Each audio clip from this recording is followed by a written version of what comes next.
के Abdo शिवकन्याताई Shinde आपल्याला अहिल्या विचारांचा जागर. जय मल्हार. येळकोट येळकोट. सर्वप्रथम पुण्यश्लोक अहिल्यादेवी होळकरांच्या पदपावलाने पुनीत झालेल्या या पावन भूमीत उपस्थित माझ्या सर्व अहिल्या भक्त बंधू भगिनींनो आणि मातांनो, तरुणांनो, युवकांनो, सर्वात पहिल्यांदा आपण त्या बालवक्त्यांसाठी टाळ्या वाजवूयात ज्यांनी येऊन इथं भाषण करण्याची डेअरिंग दाखवली. हे पहा, टाळ्या वाजवताना कंजूसपणा बिलकुल करू नका. आपल्या टाळ्यांचा आवाज तिकडे चौंडीपर्यंत राम शिंदे साहेबांपर्यंत पोहोचला पाहिजे. एकदा जोरदार टाळ्या वाजवू द्या. तर खुदी को कर बुलंद इतना, खुदी को कर बुलंद इतना कि हर तकदीर से पहले वक्त भी बंदे से खुद आके पूछे कि बता तेरी रजा क्या है. क्योंकि झुककर जीने वाले कभी इतिहास नहीं लिखते, क्योंकि झुककर जीने वाले कभी इतिहास नहीं लिखते. इतिहास वो लिखते हैं जो इरादों से खड़े रहते हैं. आणि अगदी अशाच प्रकारे अन्यायाच्या अंधारात स्वराज्याचा दीपस्तंभ पेटविणारे, स्वाभिमानाचा जिवंत ज्वालामुखी म्हणजे छत्रपती शिवाजी महाराज, समानतेचे व प्रगतीचे खरे शिल्पकार म्हणजे राजश्री शाहू महाराज, शिक्षणाला समाज परिवर्तनाचं माध्यम बनवून प्रत्येक वंचिताला आवाज देणारे महात्मा ज्योतिबाराव फुले, विचारांची अशी क्रांती जी पिढ्यानं पिढ्या मार्गदर्शन करत आहे तो विचार म्हणजे डॉक्टर बाबासाहेब आंबेडकर. या अशा सर्व महान पुरुषांना आज मी साष्टांग नमस्कार करते. तर राजमाता पुण्यश्लोक अहिल्याबाई होळकर, जन्म 31 मे 1725 आणि मृत्यू 13 ऑगस्ट 1795. एकूणात 70 वर्षांचं सुफळ आयुष्य. स्वतःच्या हयातीतच डोळ्यांसमोर निर्वंश झालेले कुटुंब मात्र शत्रूचे स्वराज्यावर आक्रमण होताच पाठीला ढाल आणि कमरेला तलवार ठेवून मी कोणत्या प्रकारची आबला आहे हे तुम्हाला रणांगणावरच कळेल असे म्हणत तब्बल 29 वर्ष सक्षमपणे राज्यकारभार करणाऱ्या पुण्यश्लोक अहिल्यादेवी होळकरांच्या जयंतीनिमित्त आज आपण सर्वजण येथे एकत्रित जमलेलो आहोत. तेव्हा त्यांच्या आयुष्यात घडत गेलेल्या घटनांच्या कालक्रमांपलीकडे त्यांचा इतिहास आपल्याला काय शिकवतो हे समजून घेण्यासाठीच राजमाता प्रतिष्ठानने हा कार्यक्रम आयोजित केलेला आहे. आणि तो इतिहास समजून सांगण्याची संधी प्रतिष्ठानने मला दिली त्याबद्दल त्यांचे मनःपूर्वक आभार. कारण शेवटी इतिहास ही एक अशी गोष्ट आहे की ज्या तर्क वितर्काच्या पलीकडे फक्त काय करावे आणि काय करू नये इतकेच काय ते शिकता येते. तर मुळात आजही सत्ता हा शब्द ऐकल्यावर आपल्या डोळ्यासमोर काय उभं राहतं? पदासाठी स्पर्धा, वारसासाठी राजकारण, स्वतःच्या कुटुंबाला मोठं करण्याची धडपड. आज जसं हे चित्र आहे अगदी तसेच 18व्या शतकातील मराठेशाहीच्या इतिहासातही होते. पुण्यश्लोक अहिल्याबाईंच्या समकालीन अनेक चौकस कर्तृत्वान स्त्रिया या राजकारणात होत्या, त्या आपल्या पतीला, पुत्राला गादीवर बसवण्यासाठी. परंतु इथे पुण्यश्लोक अहिल्याबाईंचे राजकारणातेने निराळे होते. कारण ज्या काळात राज्य म्हणजे वैभवाचं साधन मानलं जात होतं त्याच काळात त्यांनी राज्य हे जनतेच्या सेवेसाठी वापरलं.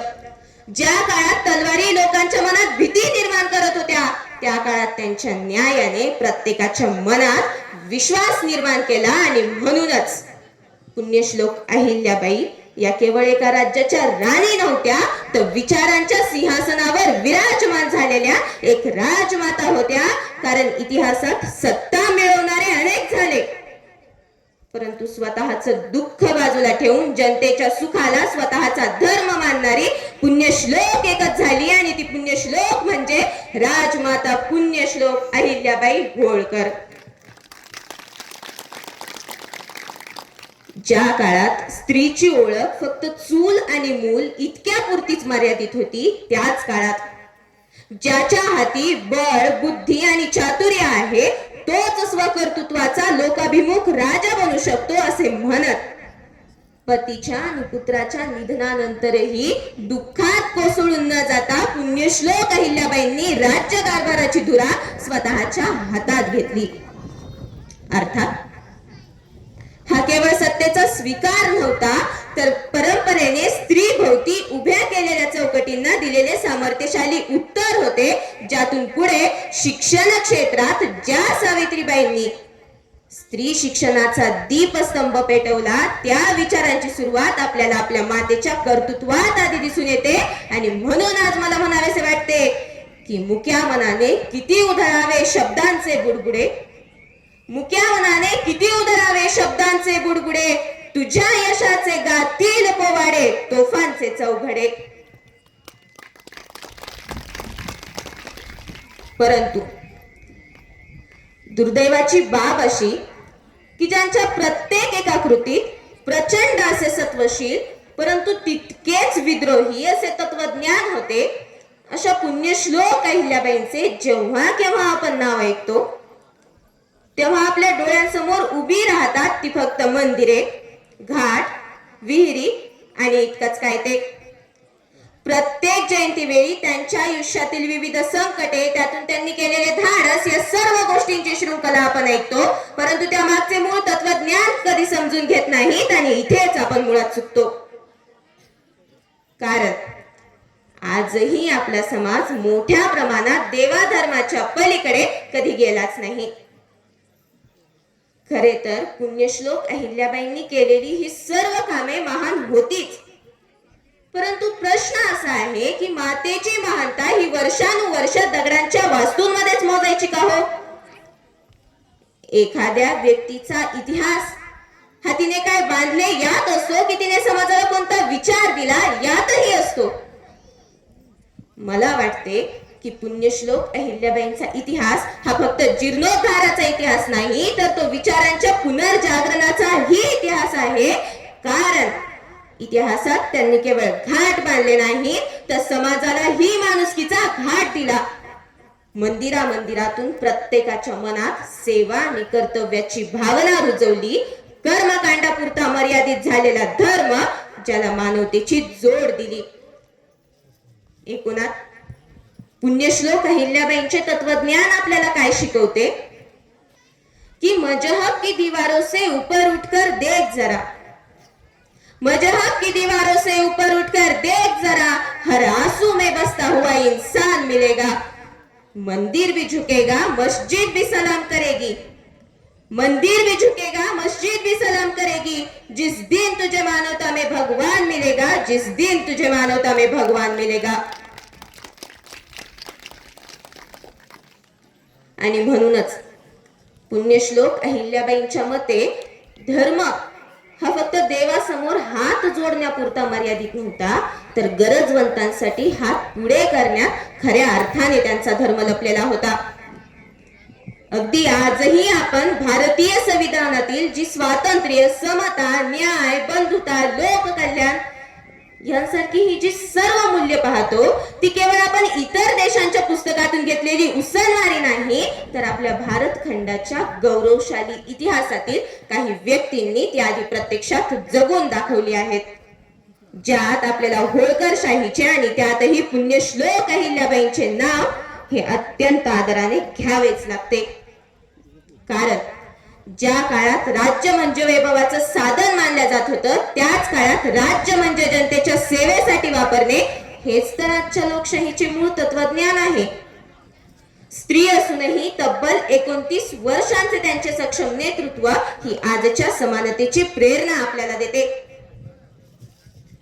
परंतु वर्तमान काळाच्या दृष्टीने जर विचार करायचे झाले तर संपूर्ण भारत खंडाला दिशा दाखवण्याची ताकद ज्या होळकरशाहीच्या इतिहासात आहे, तो इतिहास हा फक्त एका विशिष्ट समाजापुरता आणि जातीपुरताच मर्यादित का झाला हो? मला माहिती आहे की इथे बसलेल्या माझे शब्द प्रत्यक्ष आणि अप्रत्यक्षपणे ऐकत असलेल्या प्रत्येक एका जणाला याची जाणीव आहे की एक समाज म्हणून आपल्यावर अन्याय होत आहे. मग तो अन्याय आरक्षणाच्या बाबतीत असो, एक अनुसूचित जमात म्हणून न मिळणाऱ्या विविध सवलतींबाबत असो, किंवा आपल्या इतिहासाला न देण्यात येणाऱ्या विशिष्ट स्थानाबाबत असो. परंतु या सर्व गोष्टींमागचे मूळ कारण काय आहे माहितीये? तर भारतीय राज्यघटनेचे शिल्पकार खुद्द डॉक्टर बाबासाहेब आंबेडकर एकदा म्हणाले होते की भारतीय संविधान हे कितीही चांगले असले तरी त्याला राबवणारे लोक जर चांगले नसतील तर ते वाईटच ठरेल. आणि म्हणून आज आपण ज्यांच्या जयंतीनिमित्त आपण सर्वजण येथे एकत्रित जमलो आहोत, त्या होळकरशाहीच्या इतिहासातून एक गोष्ट आपण लक्षात घेतली पाहिजे, ती म्हणजे न्याय हा फक्त दे मानल्याने मिळत नसतो, तर तो हिसकावून घ्यावा लागतो. आणि तो हिसकावून घेण्यासाठी माननीय राम शिंदे साहेब, माननीय गोपीचंद पडळकर साहेब, माननीय दत्तात्रय भरणे साहेबांसारखे 2-4 नेते निर्माण झाले म्हणजे मिळत नसतो. कारण ही सर्व नेते मंडळी आपल्याला फक्त दिशा दाखवू शकते, प्रेरणा देऊ शकते, परंतु त्या प्रेरणेला परिवर्तनात बदलण्याचं काम मात्र आपल्याला करावं लागतं. अरे मल्हारराव होळकर जन्मतः सत्ता नव्हती, परंतु जिद्द, चिकाटी आणि स्वतःला घडवून दाखवण्याची आग होती. स्वतःचं नाव धुळीत मिसळून नामशेष झालं तरी चालेल, परंतु स्वतःच्या कार्यकर्तृत्वाने उभा केलेला इतिहास हा कायम तेजाने उजळत राहायला पाहिजे. यासाठीच महाराजा यशवंतराव होळकर कायम प्रयत्नशील राहिले. आणि म्हणूनच जर आज आपल्याला खरेच होळकरशाहीला आणि त्यातही पुण्यश्लोक अहिल्याबाईंना जर विनम्रपणे अभिवादन करायचे असेल तर एक गोष्ट कायम लक्षात ठेवा की स्वतः पेटलेला दिवाच हा दुसऱ्यांच्या आयुष्यात प्रकाश पाडू शकतो. आणि म्हणून आधी स्व उन्नती करा, कारण समाज बदलायला वेळ लागतो, परंतु त्या बदलाची सुरुवात ही आधी स्वतःपासूनच करावी लागते. आणि म्हणून आधी स्व उन्नती करा, कारण शेवटी सिर्फ नारों से तकदीरें बदला नहीं करती, सिर्फ नारों से तकदीरें बदला नहीं करती, उसके लिए पहले खुद मैदान में उतरना पड़ता है. क्योंकि याद रखना, जो अपनी नस्ल का वक्त बदलना चाहता है उसे पहले खुद बदलना पड़ता है, उसे पहले खुद बदलना पड़ता है. आणि म्हणूनच भूतकाळ लक्षात ठेवून वर्तमानात कार्य करा. भविष्यकाळ हा निश्चित तुमचाच असेल एवढी ग्वाही आज मी तुम्हाला या व्यासपीठावरून देते आणि आपली रजा घेते. मनःपूर्वक धन्यवाद.